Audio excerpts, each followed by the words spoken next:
Your name, please? William Easter. Mr. William Easter. Right. Your passport, please. Do I have to go through this rigmarole every time? Regulations, sir. Beastly nuisance, I call it.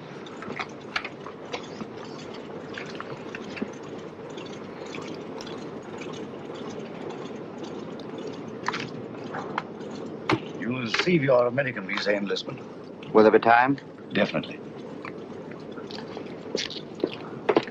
We seem to have cut our time pretty close, Sir Henry. Have you a word, Sir Henry? Do you wish to make any Nothing comments, to sir? Sir Henry, what is your destination, New York or Washington? I'm sorry, I have nothing to say. Sir Henry Marchmont, official business. Oh, Sir Henry Marchmont. Sir Henry? Joe? Good luck, Sir Henry. Thanks, I may need it. Shall I take your case, sir? Definitely not. Sir Henry, don't mind. I see. You think the old boy carried the fate of the Empire in that little black case? Perhaps he does. Time's up, boys. Roll it away. Lively now. Hey, just a moment. You're shy of one passenger. Hold on. Wait a bit. Wait, I say. I've got passage. Yes, all right. Your name, sir? Grayson's the name. John Grayson, senior clerk, Paro Nash and Paro, solicitors, Chancery Lane. You've got it all there. Everything quite regular. Sorry to delay you. Missed the bus. Had to take a taxi. Fearful nuisance. Yes, sir. Hop aboard, will you? We're late now. Thanks. Thanks awfully. Sorry to delay. Thanks awfully. Right, ho, boys. Roll it away.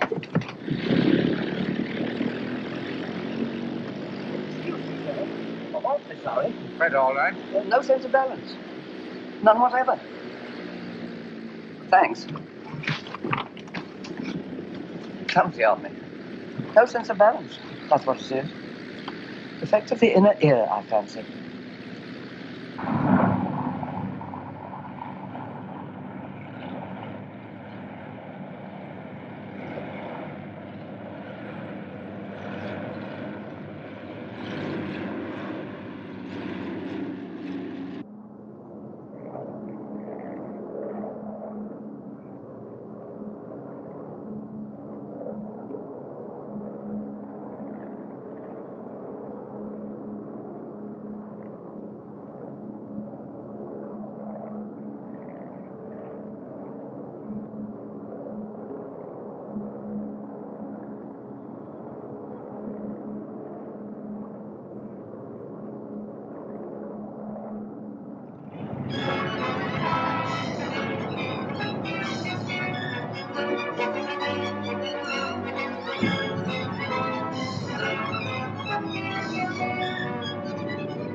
And when I read that you were en route to Washington, Sir Henry, I just couldn't rest until I found you. Now, when can you dine with us? Very kind, Mrs. Jellison. I'll put you first on my unofficial list. Oh, I have a much better idea. You must let me put you up during your stay. Thanks very Washington much, is so crowded. I'll put you in the blue room. Come in.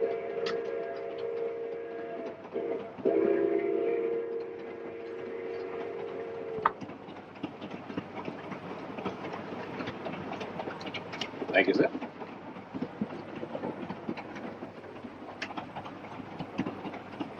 But if Sir Henry isn't the one, who is?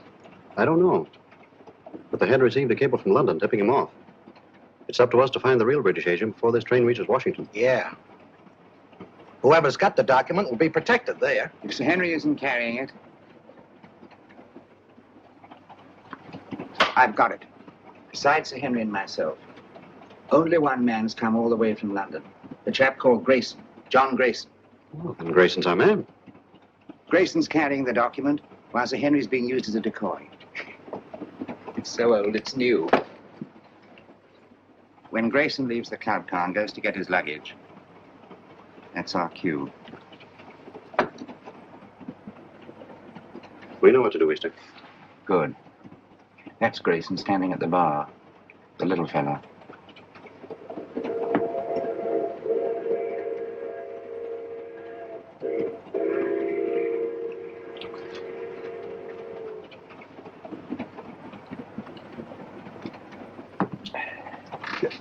Excuse me, sir. Don't give it a thought, brother. I'm in politics. I'm used to hard knocks. I'm Henry Babcock, Senator Babcock. How do you do? John Grayson. Sit down, Grayson. Have a glass of grape juice from my home state. Used to know a man named Grayson, mighty fine man. He was murdered. 2 grapes, George. On the fire, sir. This book has got me all confused. I do wish you'd set me straight on the international situation. Rather large order, I'm afraid. Oh, you're so right, Sir Henry. One must take the broader view, I always say.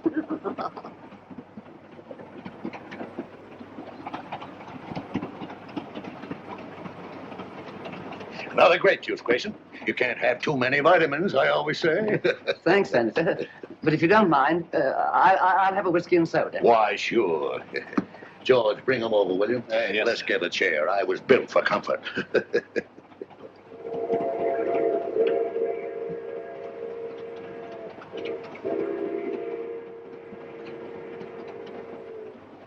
Jolly little beggars, what? Kept her myself as a lad, till mother got a cat. Shh. Don't say C-A-T. Oh, sorry.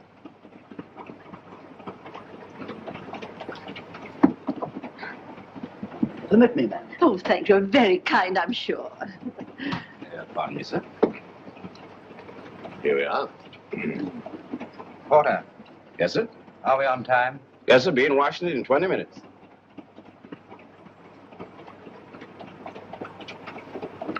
By the way, Grayson, what's your line? Line? Yeah, what business you in? What's your racket? Oh, I represent a London legal firm, Parlow, Nash & Parlow. Parlow. I used to know a man named Parlow. No, it was Marlowe. Couldn't have been the same fella. No, I suppose not. I've been making the tour of my state, getting the opinions of the home folks, taking a lot of their ideas back to Washington. I'd like to hear more of your activities, Senator. Give me your address, sir, and I'll have all my speeches mailed to you. You're quite too kind, sir. Sorry I have no card.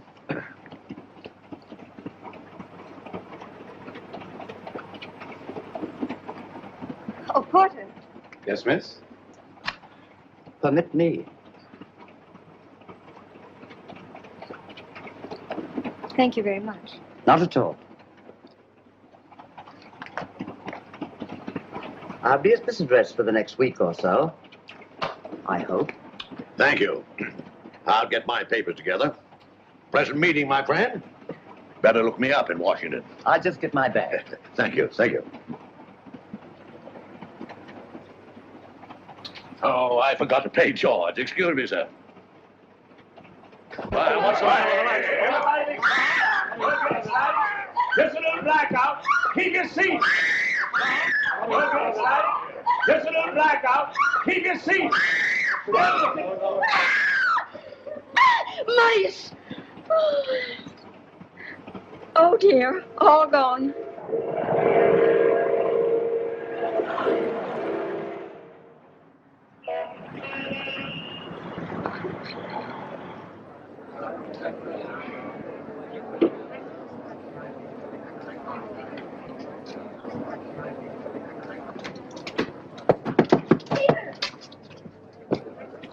Peter. Nancy, darling. I didn't dream you'd be able to meet me. I got leave. Oh, darling, that's wonderful. Just 3 days. Oh, that's awful. We haven't a second to lose. First thing I did As I was saying, Sir Henry. was get this. Oh, this finger. Well, I haven't had much experience. Look, day after tomorrow, your aunt's giving us a reception. Until then, you and I are going to be a couple of busy people. Oh, I beg your pardon.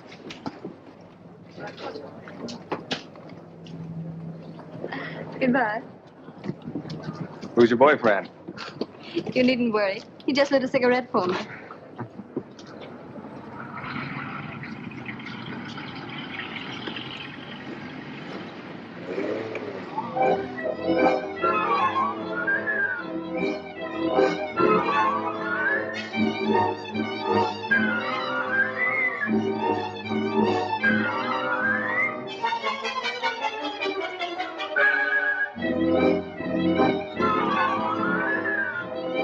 This is the BBC News Bureau, broadcasting from London.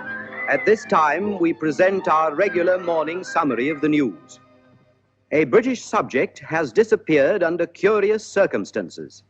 John Grayson, senior clerk in the firm of Parlow, Nash & Parlow, solicitors, Chancery Lane, has not arrived at his firm's representatives in Washington.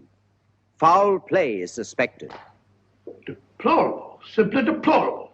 It's the sort of thing that shakes your faith, by Jove. I say, Holmes, shakes your faith in everything. You alarm me, Watson. I've never seen you affected by the news, however startling. Startling, my dear fellow, it's devastating. Seen the scores? The Navy got 428 for 6 wickets against the Army at Lord's. May I draw your attention to the fact that really momentous things are happening in the world today? I know all about that. I'll get to them later on. Excuse me. Mind my egg, Oldby. Oh, I'm sorry. With your consuming interest in the game, I'm surprised that you've changed your mind about running up to Lord's cricket ground this afternoon. It can't be helped. I had to put it off. How did you know I changed my mind? Elementary, my dear Watson. Invariably, when you go to a cricket match, you fill your flask with my best whiskey. Just now I noted in passing that the flask was empty. The single whiff informed me that it had been recently filled. Obviously, after filling it, you had poured the contents back into the bottle. Therefore, you had changed your mind about a cricket match. You amaze me, Holmes. You positively amaze me. Come in, Mrs. Hudson. Oh, excuse me, Mr. Holmes. There's a gentleman, and he's very insistent. Well, I do declare he followed me right up the stairs. Didn't I ask you to wait? My good woman, you may ask me to wait, but not the British Empire. Mr. Holmes, I must talk to you immediately. How are you, Mr. Ahrens? That will be all now, thank you, Mrs. Hudson. My good woman, indeed.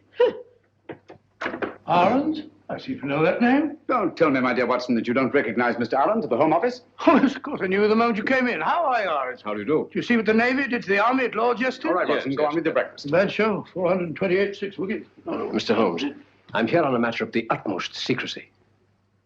Now, I assure you, Mr. Ahrens, that Dr. Watson is the very soul of discretion. Won't you sit down? By the by, Watson, please be so good as to keep tapping on the table with your knife. Tapping on the table, will I? It will break the wavelengths if by any chance there's a dictograph in the walls. Oh, really? Cigarette? No, thank you. You can stop now, Watson. Well, Mr. Ahrens, I take it you've called on me in connection with the kidnapping of John Grayson in America last night. Yes. Yes, exactly. Grayson was carrying a document of a very confidential nature. Indeed. Its contents are of such great international importance that I am not at liberty to reveal them. But if that document falls into the hands of the enemy, I can only say it will be absolutely disastrous for this government and our allies. For that reason, we did not wish to transport it to Washington in the usual way. So a regular King's messenger, Sir Henry Marchmont, was dispatched. Not carrying the document, of course. That's right. Sir Henry was a sort of... sort of red herring, shall we say? Precisely. The document was actually entrusted to a reliable but insignificant man in our Secret Service. On his arrival in Washington, he was to make himself known to Sir Henry and deliver the document. Now, not even Sir Henry knew that this man, Pettibone, who traveled under the name of John Grayson, was the real messenger. Pettibone? Yes. Alfred Pettibone? Yes. Good man. None better. I've worked with him often. I hope you may be able to work with him again. But he's completely disappeared. He's vanished, gone, without leaving a trace. I can see the possibility of serious ramifications in his disappearance. Exactly. So far, we've been able to keep the knowledge of our loss from both the American and British public. Holmes, you must retrieve that document before it can be used against us. Of course, the Washington police have been notified of Grayson's disappearance, but even they don't know that he was carrying the document. Now, that's about all the detail I'm at liberty to give you. Well, if they've got Grayson, that is Pettibone, they must have got the papers. Not necessarily, Watson. It doesn't follow because they've got the man, they've got the document. What form was this document in? It was typed on 2 sheets of legal paper. 2 sheets? That's too bulky to swallow. And dry, Watson. Fearfully dry. Especially legal papers.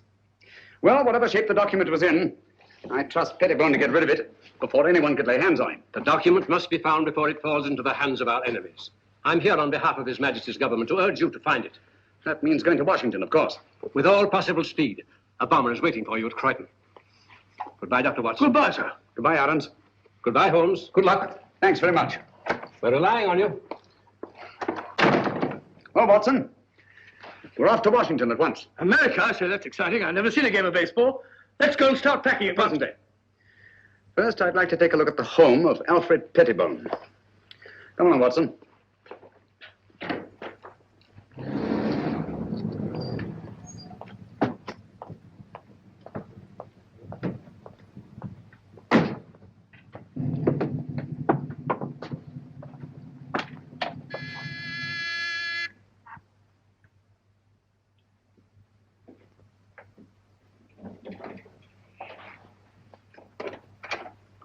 Why, Dr. Watson, what a surprise. And Mr. Holmes, won't you come in? Thank you. I'm frightfully sorry, but you won't find my son in. He's gone to Washington. Some business or other. Poor fellow, I'm afraid that he'll never get used to the climate over there. Would you mind if we looked over your son's room? Why, of course.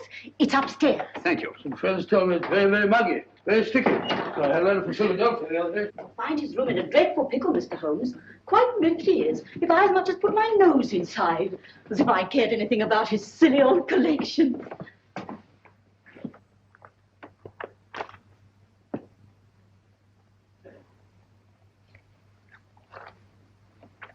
This sort of Pettibone seems a curious sort of fellow. Sort of collector of collections. Postage stamps, military buttons, butterfly, bugs, snapshots. All sorts of rubbish. Yes, I shall write a monograph someday on the noxious habit of accumulating useless trivia.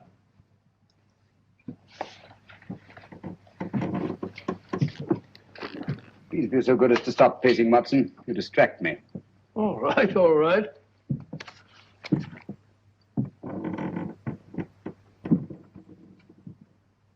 Unless I'm greatly mistaken, our friend Pettibone did not carry 2 pages of legal paper when he left this room. I wouldn't be too sure, Holmes.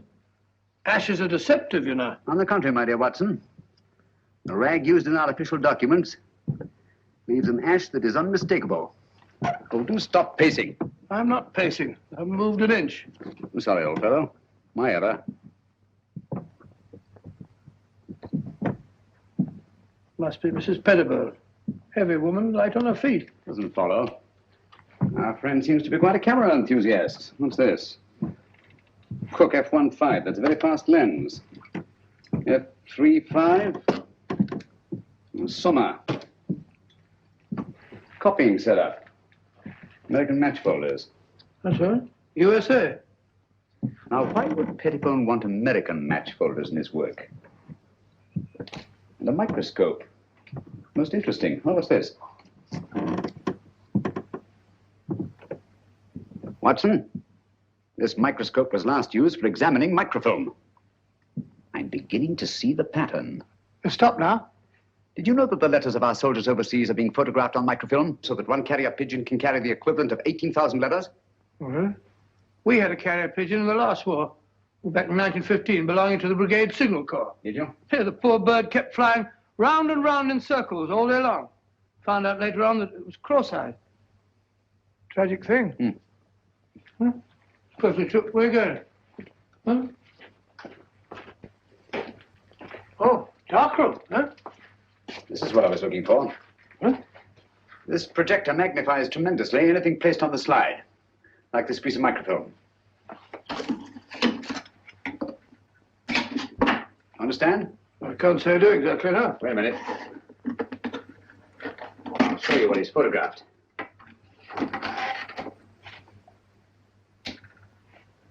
What's that? Match folder. What do you want to photograph that for? Probably to line up his equipment before he photographed the document.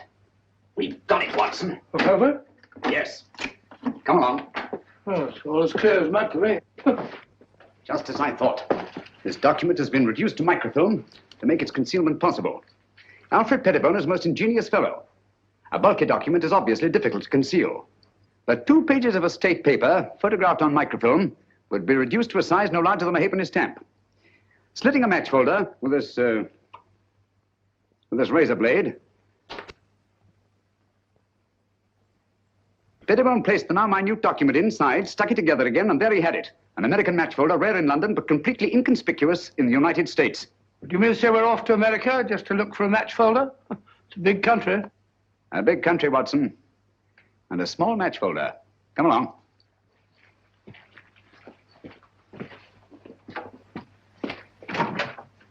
Did you find what you were looking for, Mr. Holmes? Yes, thank you, Mrs. Pettibone. By you haven't been up on the roof in the last 20 minutes, have you? Why, no. What made you think... Well, we distinctly heard footsteps. Nonsense, Watson. It was the house settling. Gracious, yes. Such popping and groaning. We're quite used to it. Thank you. Goodbye, Mr. Holmes. Goodbye, Mrs. Pettibone. Goodbye, Dr. Watson. Goodbye. So sorry you missed Alfred. I'll tell him the minute he gets back. Gets back? Oh, yes, of course. Well, goodbye again, Mrs. Pettibone. Just a minute, Watson.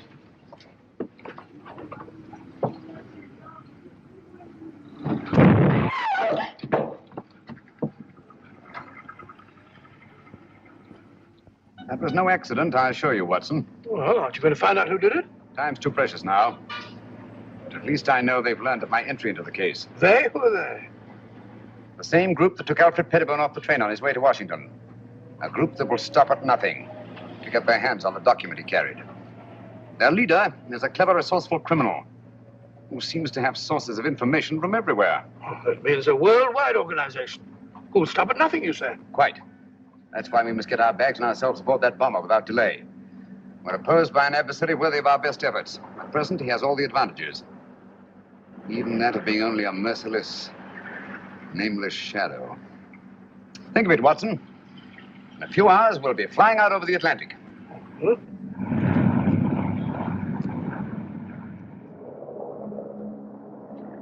We're flying over New York, sir. New York, eh? Yes, sir. We've been cleared by radio. Non-stop, Washington.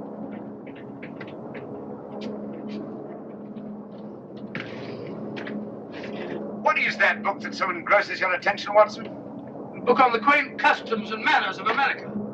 We must be halfway across, and I've only got to page 37. For your information, my dear fellow, we are now flying over New York. Flying over New York? Gracious me. What do you think?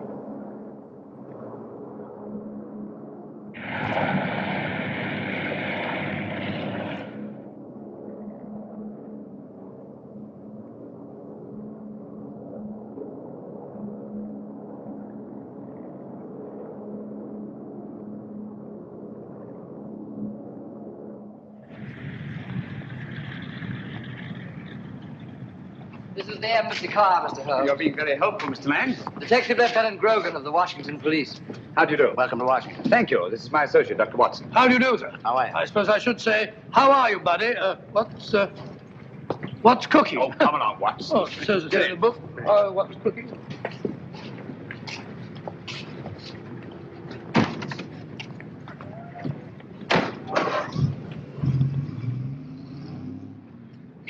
Grogan had charge of investigating the Grayson case for the Washington police. Any new developments, Grogan? None, Mr. Holmes. We're glad to let you have our complete file. And, of course, we'll cooperate in every way. Thank you. I shall appreciate your help. Especially as I'm unfamiliar with your country. Oh, yes, of course. This is your first visit. Oh, there's the Lincoln Memorial. Most impressive. Oh, by the by, Mr. Lang, thank you for your cablegram. I received it just before I left London. Cable? I sent no cable. About our reservations at the Hotel Metropole. Why, no. We thought you'd stay at the embassy, of course. Look at that.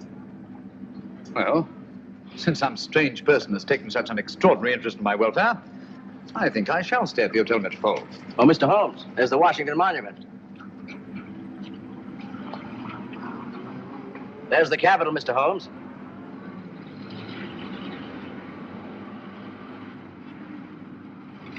Magnificent.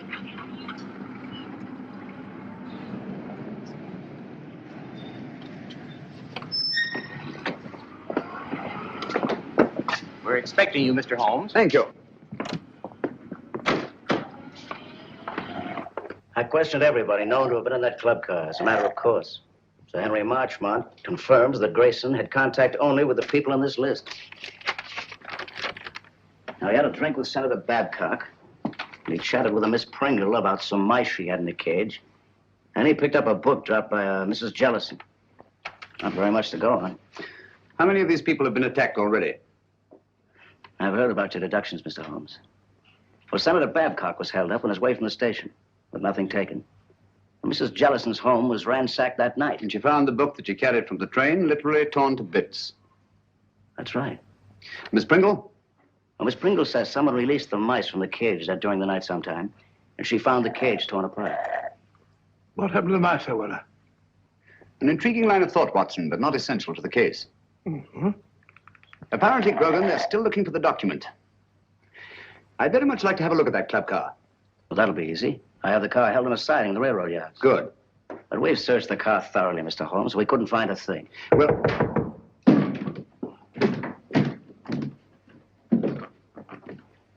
What are you doing? What's this? Mr. Holmes, your trunk. Trunk? I have no trunk. It says right there. To Sherlock Holmes, Hotel Metropole. How was this trunk delivered? An expressman brought it, sir. What's the name of the company? Do you remember the license number? Naturally, I didn't notice that. I just signed for it. All right, thank you. That'll do. Well, this trunk's not locked.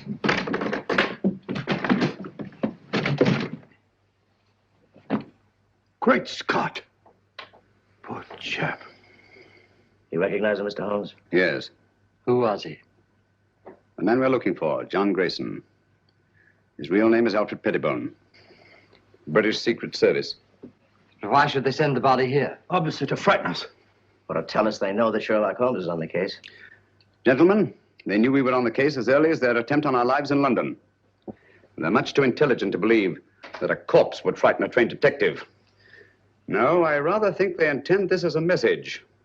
And they wanted to be sure that I'd be here at the Hotel Metropole to receive it. Message? What do you mean? They want us to believe that they found the document, and therefore have no further use for Grayson. Well, if that's true, then we're done for. I'm not so sure that it is true, Watson. If they have the document, why are they wasting time sending me this? No, it's an attempt to throw me off the track. Grogan, you've a police laboratory, of course. Certainly. I'll see what I can find out about the body. Yes, whatever marks it reveals. And the trunk. A microscopic examination. Everything about it. The lining, the blanket in which the body is wrapped, everything. Let nothing escape. We have the best police laboratories in the world, Mr. Holmes. I beg your pardon, Lieutenant Grogan. You see, I'm so accustomed to working quite alone at my lodgings in Baker Street that I sometimes forget the more modern scientific methods so particularly effective here in America.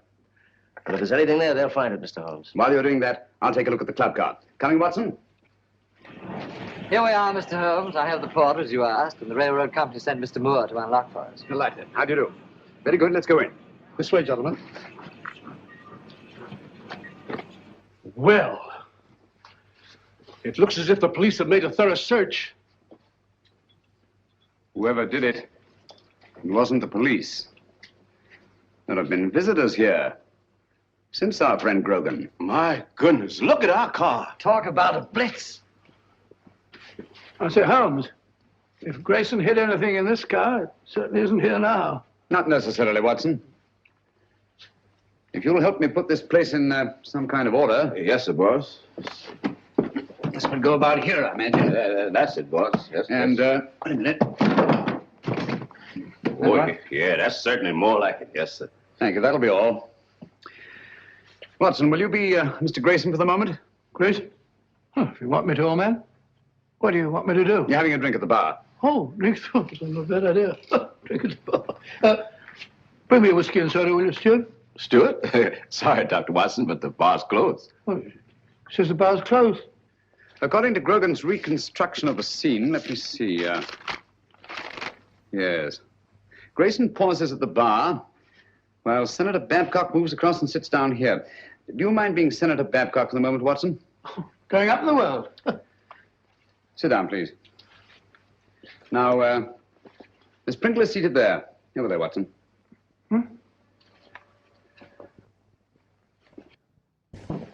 Now, Miss Pringle. That's right, the mouse woman. Oh, the mouse woman. Watson, over here, please. No, not there. Not there. That's Senator Babcock. Oh, pardon me, Senator. Sit down, please. Now you're Mrs. Jellison. Oh, excuse me, Mr. Holmes. He ain't Mrs. Jellison. He's the young lady. What? Sir Henry Marchmont was sitting right here, and Miss Jellison was right here. She's a sort of a big, fat lady. What did Grayson do that attracted your attention so particularly to Mrs. Jellison? The little man, he retrieved her book. And the young lady sitting here, didn't she converse with the little man? No, sir. That young lady didn't have no converse with no one. When the little man lit a cigarette, she ran back and said, "Thank you very much." But you have matches here for your customers. Oh, yes, she called me, and I saw a cigarette, and I knew she wanted a match. And Grayson used one of his own matches? Dog it. Oh, yes, he took a folder from his coat pocket. Did he put the match folder back in his pocket, or did he give it to the young lady?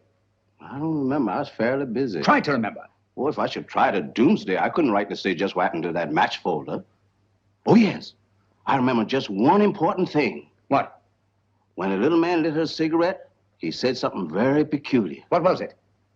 He said, "Permit me." Oh. Well, gentlemen, I'm extremely grateful to all of you. That's all we can do for the present, I think. Since the place was torn to bits after the murder of Grayson, and the attacks on Senator Babcock, Mrs. Jellison, and Miss Pringle, I'm convinced that the document left the club car long before these events. But how? By whom? And who was the mysterious young lady whose cigarette Grayson lighted? Did anyone meet the young lady? He sure did. He? Who was he? Tall, handsome, in a uniform. I see. I suppose you wouldn't remember what kind of uniform. I certainly would. Lieutenant. Navy flyer. My boy's in the Army. He's going to be a flyer, too. Splendid. Did you happen to hear them say anything? Oh, I didn't happen. I just couldn't help hearing it. Mm-hmm. Well, what did they say? Oh, yes, he said he had 3-day leave. They had to move fast before the big part of her aunt was given him. Then, too, he put a ring on her finger, and they both looked mighty happy. Mm-hmm. Just the way you looking right now. And the way I'm looking myself. Come on, Watson. That's the girl. I told the head I could swear to it. Is the address there? All there. Right in our laps. And also right in the lap of Sherlock Holmes. That's the least of our worries. The head could handle 10 like Holmes. I hope so. But don't underrate that Englishman. I have several friends who did. They now grace some of the best prisons in England.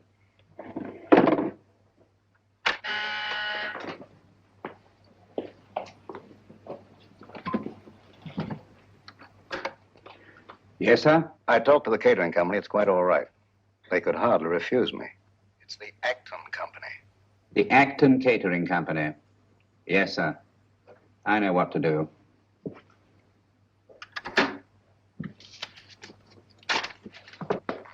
Pop over there. You're going to work for the catering company. Right. When you get in the house, find out all you can. Katie. Yes? You ought to go as a guest. Will it be safe? It'll have to be. I'll try and get in the girls' room. Unless you hear from me, carry on as we planned. Flash Gordon. Seems a very capable fellow. Sports pages. These Brooklyn fellows seem to be arguing with the umpire.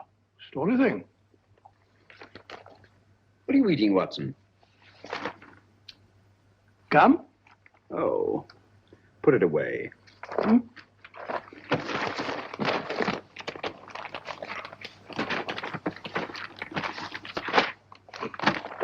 Never seen you take an interest in the society columns before. It's a concern I'll drop at once, I assure you, Watson. You found what you're looking for? Oh. How do you know this is the girl? It would be an extraordinary coincidence, wouldn't it? If more than one naval lieutenant in Washington were to become engaged in the last few days to a girl from New York whose aunt was giving them a reception. By Joe, you must be right. She's a pretty girl. Yes. He's walking around with dynamite in her handbag.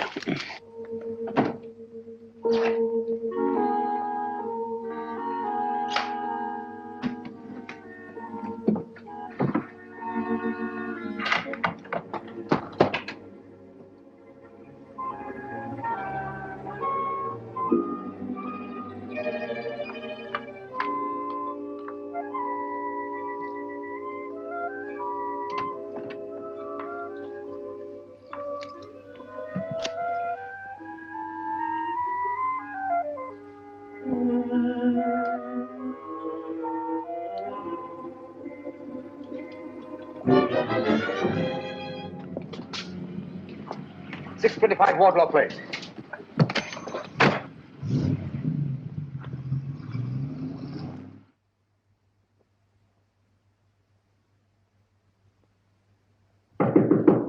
Who is it? Me, Pete. You can't come up here. I did, though. One get you two.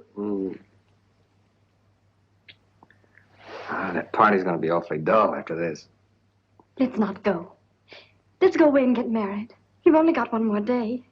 That's an idea. No, we can't do that, Danny. I'll tell you. Let's sneak a look at the new apartment. It was awful sweet of Auntie to give us the whole floor of this house for our apartment. The least we can do is let her have the fun of showing it to us. Okay. Let's face the party. I'll get my bag.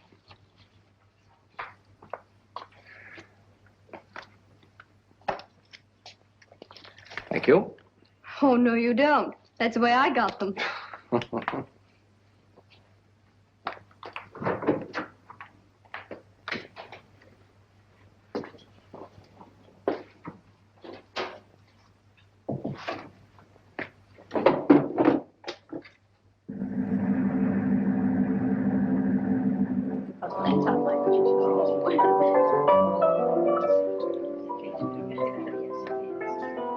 How do you do? So glad you could come. This is Mrs. Oh, dear, what is your name? Ruxton. Of course, I know it as well as my own. And this is Mrs. Vale. How do you do? Isn't it? Quite. Oh, of course. Any luck? Not yet. That must be Lieutenant Merriam with Miss Partridge over there. Certainly glad to hear the news, Pete. Congratulations. Well, thank you, Major. Thank you. You're a lucky guy, Pete. I'll see you later. 3rd floor, first door. Right. I'll wait there. You bring him up. Thank you, sir. A toast to the happy couple. A toast. Very good. Happy landings. Well, those certainly. Me too. Thank you. Lieutenant Merriam? Telephone, sir. Navy Department calling. Oh, yes. Be right back. Lead on, McDuff. This way, sir. Matches? Match me, darling. Pick them up. Thank you. Oh, Pete, hold it. You can keep them, Major. Oh, thank you.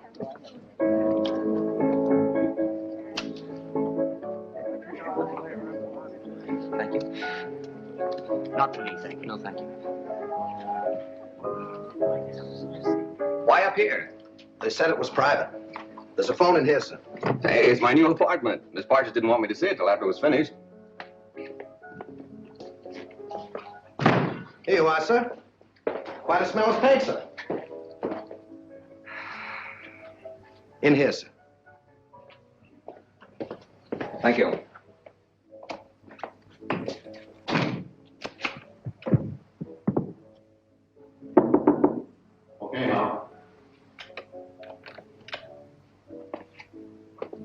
We We should get some action, Sir Henry, with Sherlock Holmes in Washington. Yes.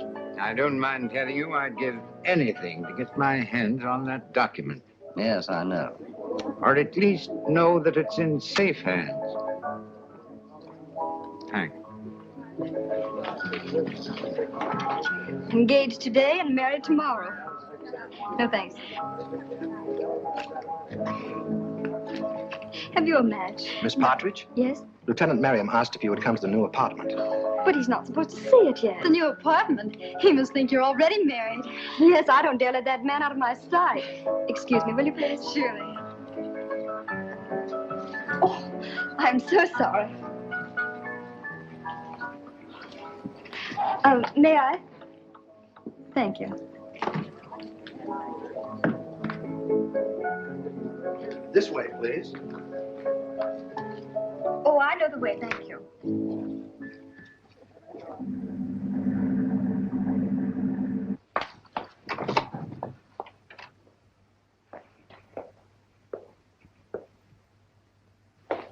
Peter, where are you?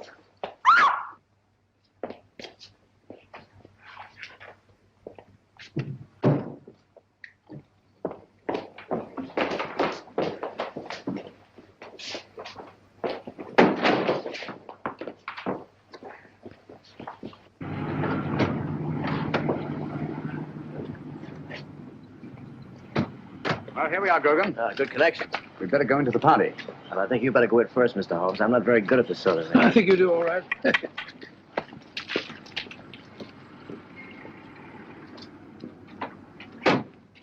The only possible explanation. Mrs. Partridge, forgive my intruding, but is your niece the kind of girl who would just disappear in this manner of her own free will? Well, ordinarily, of course not. But the girl's in love. In love? Well, of course, if they're in love, that's...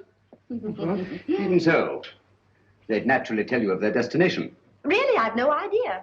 Oh, but they'll be back here again tomorrow. You see, I prepared an apartment for them, an entire floor in this house. By the by, Mrs. Partridge, I gather the rug you ordered for the apartment was not entirely satisfactory. Oh, those tiresome workmen. I told them not to come in here this afternoon, but they did. And walked out with the rug, which they no doubt informed you had been sent by mistake and would be replaced tomorrow. Yes, but however did you Quick. know that? Show me the apartment. Yes, there were two rugs there. One for the living room and one for the dining room. Well, your workmen wear rubber soled shoes, do they not? Oh, but yes, always. Their company requires them to. Nevertheless, there have been leather heels on this floor. And a woman's heels. Very recently, I should say. Not yours, Mrs. Partridge. But recently enough, so that no dust has had time to settle in the imprints. Stay over there, please.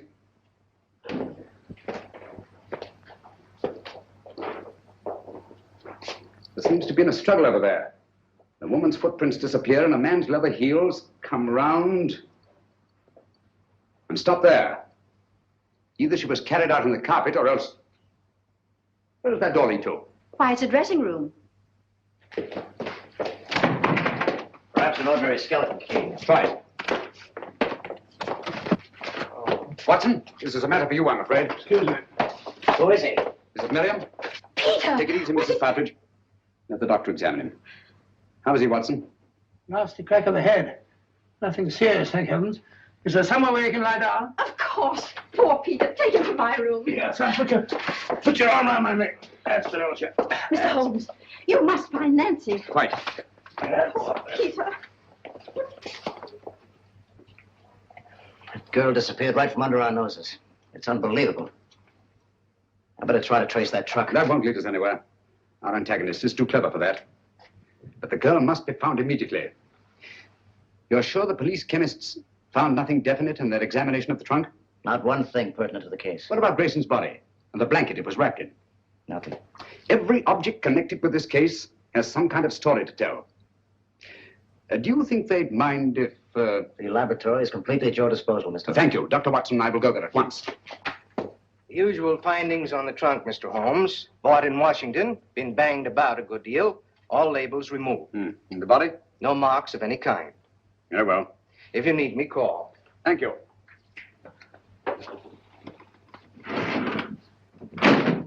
Watson, please. Just tidying up a bit. This blanket is beginning to tell me many things. Really? Don't say so.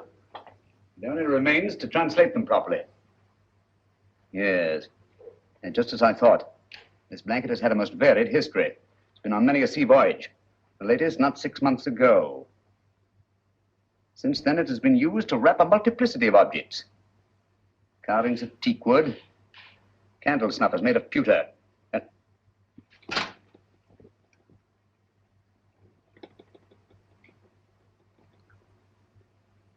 And furniture. Furniture?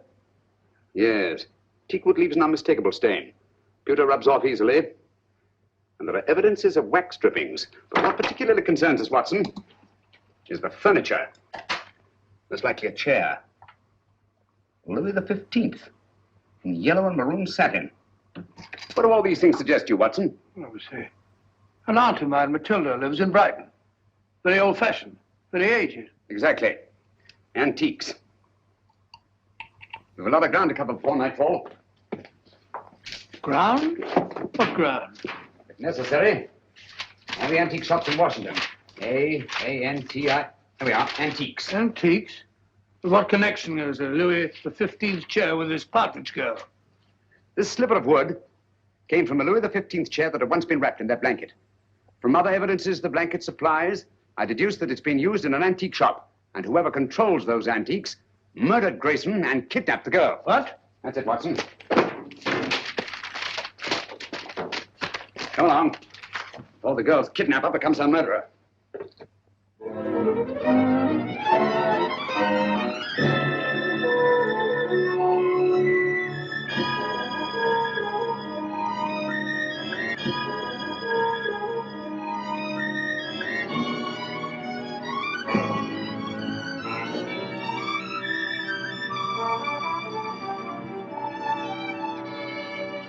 Holmes, I'm fed up with all this shopping for antiques. You must keep searching, Watson. The girl's in grave danger. Hello. Hello? Oh, sorry. What is it, Holmes? This isn't the place it seems to be. Look, Watson. Those cabinets. Obviously imitation, and yet they're priced as if they were authentic. Beware, and all that, eh, Holmes? Watson, I feel certain this is it. This is my purse. May I? Thank you. What kind of a joke is this? Oh, don't bother to answer. You can tell the police all about it. And you shall, I promise you. There were no police here. Haven't you noticed? We are quite alone. I sent for you to ask you a few questions. You always send a rug for your guests. It was a very nice rug, Miss Partridge. It's not my idea of a method of transportation. No, I'm sorry about that, but I'm afraid it was unavoidable. But why? You've no right to bring me here like this. I've always found it wise to take what rights I can get. Miss Partridge, you have a document which I must have. Document? I have no document. It won't do you any good to deny it. But I do deny it. I don't know what you're talking about. You remain a prisoner until you produce it. How can I produce it when I haven't got it? But you have. It was observed that on the train you had contact with a little British agent named Grayson. He gave you something. Where is it? But I hardly even noticed the man. I wouldn't even have remembered him if I hadn't seen his picture in the paper. He disappeared or something. He's dead, Miss Partridge. Oh. Now will you tell me what I want to know? But I can't. You won't? I can't, I tell you. Let me out of here. He gave me nothing. That's strange, because I know he spoke to you. There's something very curious about that door up there. To open it, you'd have to know the combination. But I tell you, I spoke to no one on that train. Now, didn't the little man try to be attentive to you? Oh, he may have offered the usual courtesies. I don't even remember. I see. I'm sorry. Aren't you spoke one of the years? Thank you. And you're quite sure he said nothing at all to you? Of course I'm sure. Permit me.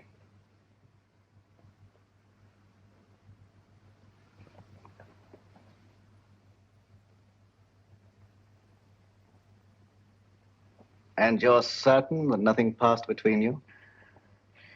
I'm certain. Mr. Howe, please. I must ask you to trust me with your bag a little longer. I have an eccentric interest in the linings of purses. It's a foible. Ah, you know Mr. Howe, I believe. Mr. Howe is a gentleman of unusual accomplishments. Under his influence, I've known people talk fluently who never talked before. But I don't know anything, I tell you. Nothing. Nothing, I swear it. I don't know anything.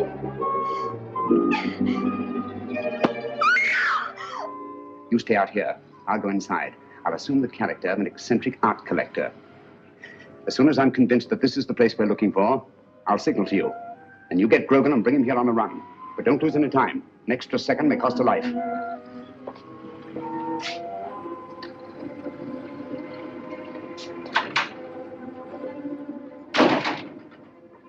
No, madam, I don't know who she is. But notice the modeling. It has good symmetry, good lines. Oh, I'll be right with you, sir. No, thank you. I'll just take a look around.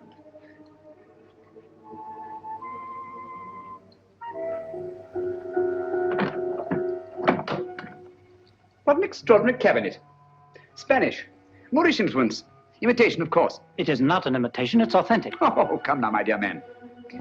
Ah, may I see some of these ceramics? Those aren't for sale. They're Ming vases mostly, and they haven't been marked yet. Well, that's really of very little consequence. You see, if they're genuine, I can tell to within a shilling what the international price might be. If you please, sir, there are other customers. Oh, yes, of course. Well, I'll just look around. Ah, what a very interesting collection of pewter.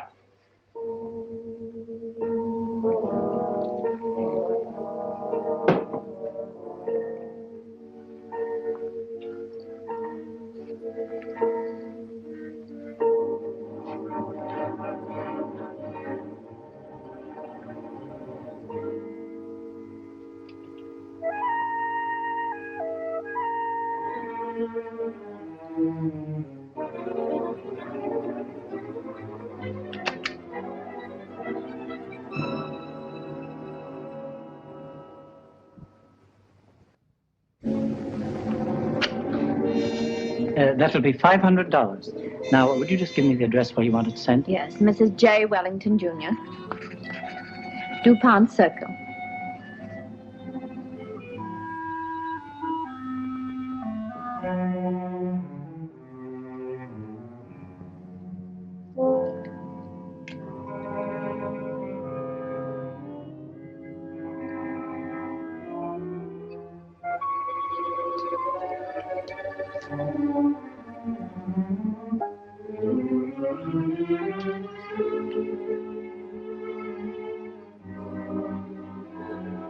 Good night. Good night. I'll have it sent out in the morning. Oh, dear. I'm most terribly sorry. You've broken one of our best pieces, sir. Ming Dynasty. Tang Dynasty, not Ming. Definitely not Ming. It is my business to know, sir. The pottery is Ming and worth $2,300. As we're closing for the evening, I must ask you to settle at once. Oh, nonsense, my good man. Tang pottery is worth $600 at best. Just a moment, please. Yes, of course. Hello? What's going on up there? A customer dropped a valuable piece of pottery. I'll finish with him immediately. How can you say that it's Ming? 2,300 fiddlesticks. You asked $2,300 for something that's worth no more than $600. I demand to see the proprietor. Now, wait There a are minute, bureaus for the protection of innocent customers. Show me to the owner of this establishment, or I'll turn the entire affair over to my legal representative. Ming, indeed. Just a minute. What chicanery, what skullduggery. I mean to put an end to it this very night. Ming for Tang, indeed. And I won't be put off. Call the proprietor immediately. Very well. Just a minute. Yes? This man's mad. An eccentric collector. I can't get rid of him. He insists on seeing you in person. All right, stall him for half a minute, then send him into my office. I'll get rid of him, and quickly. Aha. No screams till the customer's gone.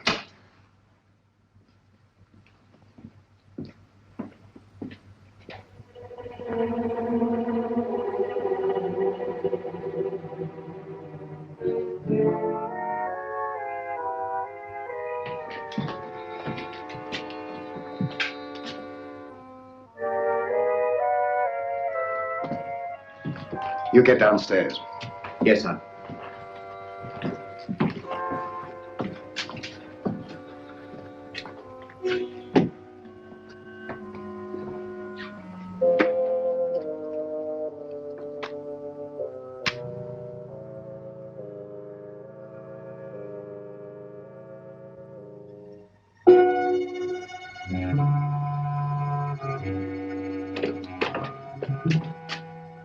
I'm most frightfully sorry. I'm most frightfully sorry about the vows, but really, sir, your clerk is guilty of attempting the most obvious fraud. You see, he tried to convince me that I'd broken a Ming pottery, when anyone could see that it belonged to the Tang era.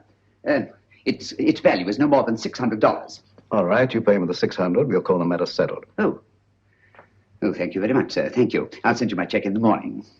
I see you know the London value of these pieces. It's my business. Exactly. Yes, exactly. You know, I think you're just the man to help me find some furniture I'm anxious to get. I'm most frightfully bored with the usual conglomeration of pieces that we can pick up on the other side. What do you really want, Mr. Sherlock Holmes? Herr Heinrich Henkel, or as you now call yourself, Mr. Richard Stanley. In 1914, secret agent of the German Kaiser. Since then, head of the most insidious international spy ring that ever existed. You're wrong. A case of mistaken identity. I've been a respected member of this community for a great many years. I deal in antiques because of their rarity and beauty. Merely a device to cover up your real business of transporting secret information to the enemies of this country. Very interesting, but just a figment of your imagination. I'm a very busy man, Mr. Sherlock Holmes. Where's Nancy Partridge? You're not looking for that girl. You're looking for a certain document. Oh, dear me, no. The document's perfectly safe. You see, the man who has it doesn't know he has it. That's a very pretty tale, but quite untrue. The only man who had any contact with Grayson on the train was Senator Babcock. The senator doesn't have the document. We took the trouble to find out.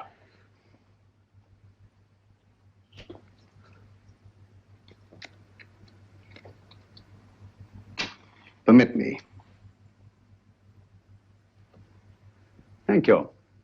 Perhaps you've been misled by the common notion regarding the shape and bulk of state papers.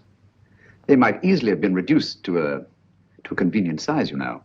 Say, a document no larger than a postage stamp. Postage stamp, huh? That's a very interesting theory, but not supported by the facts. And quite beside the point. Where's the girl? She's not here, of course, but you're quite at liberty to look round if you care to. Thank you. I shall do so.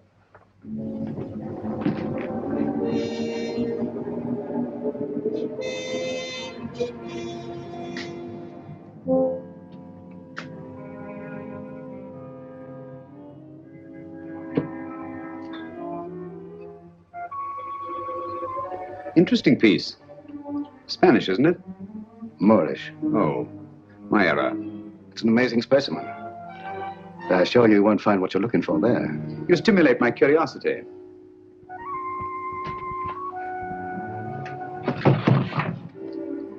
This might be interesting.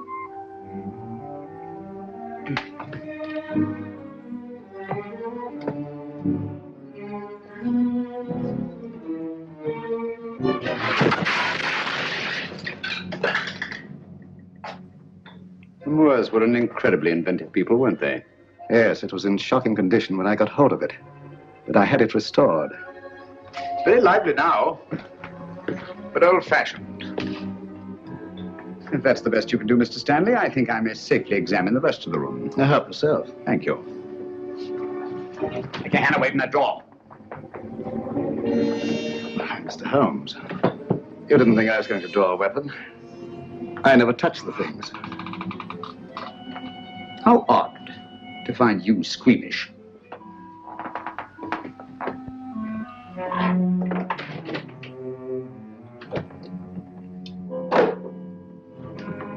That connects only with the shop. You're very quick to say so. And yet a short while ago, I saw two other men in this room. And they didn't go back into the shop, so there must be another exit. And perhaps another room. Yes, Mr. Stanley, what is it? Bring Miss Partridge here at once. Excellent, Holmes. I see your voice hasn't lost its flexibility. And my hand hasn't lost its cunning either.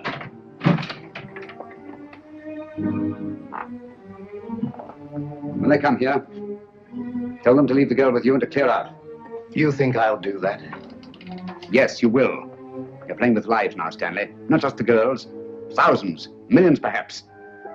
And we don't intend to let one man have that much power. Not now, Not at any time in the future. I prefer you alive to face the retribution that's coming to you. But if I have to do it...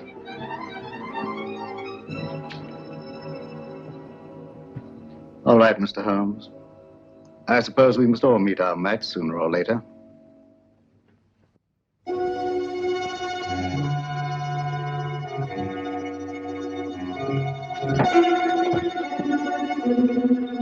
That's enough, boys. Take your hands off him. Well, Mr. Holmes?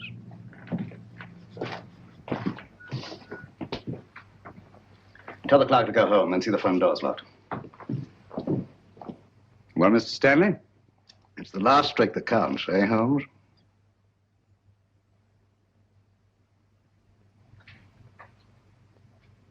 I'll remind you of that later.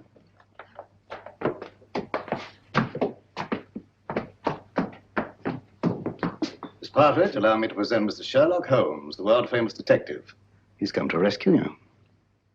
I don't believe you. Oddly enough, he's telling the truth.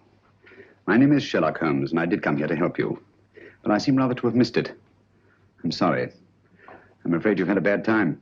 Oh, that doesn't matter. It's Peter. They say they'll do something to him if I don't tell them. They say they've got him. Cheer up. He's quite safe. A tough customer like Peter isn't disabled very long by a clout on the head. He's all right. All okay, Mr. Stanley? Look here, Stanley. This girl knows nothing. I promise she won't even identify you. Well, unfortunately, she knows enough to hang us. So do you. I'm surprised at you walking into a trap like this, but you see the position I'm in and what has to be done. Katie, how?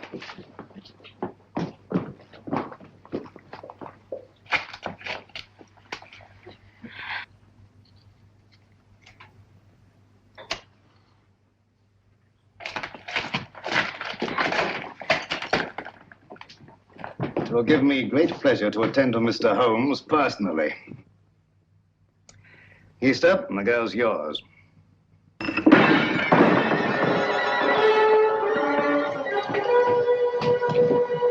It's the police.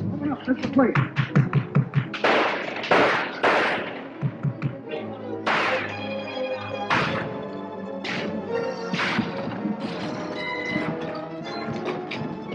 Holmes, where are you? You all right? Holmes, where are they?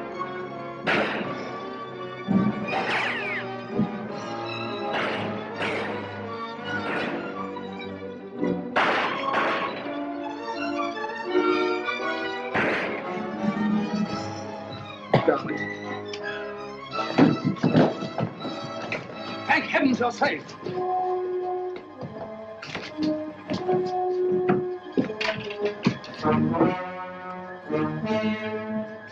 Quick! Stanley's escaped. All right, boys, bring them along. Come on, Lieutenant. Send it off his building. Double quick.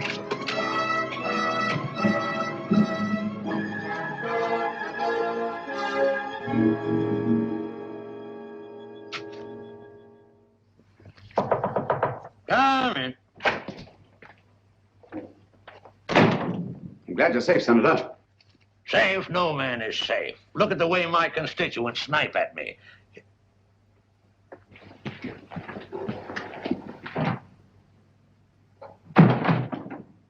I don't recall seeing your face before, stranger. I don't think we've met.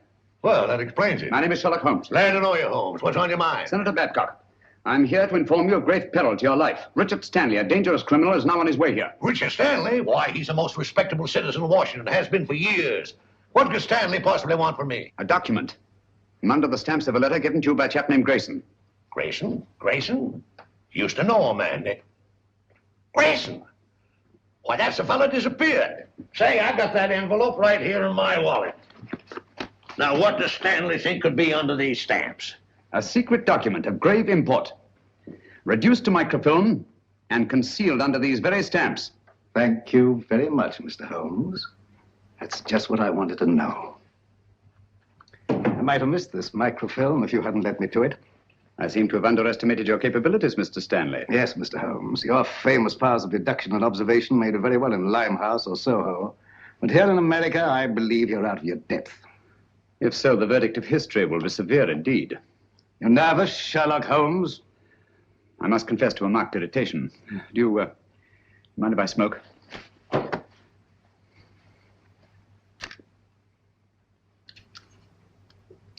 Thank you. The whole course of the world might be changed by your acquisition of the microfilm. Oh, it will be, and for the better. You match. You can keep those. Thank you. And now, if you'll pardon me, Mr. Holmes.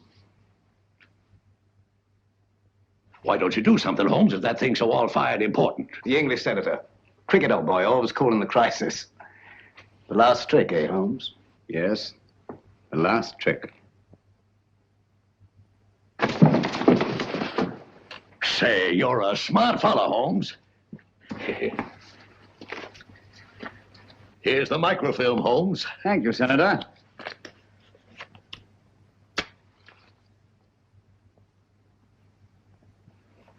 I say, Holmes.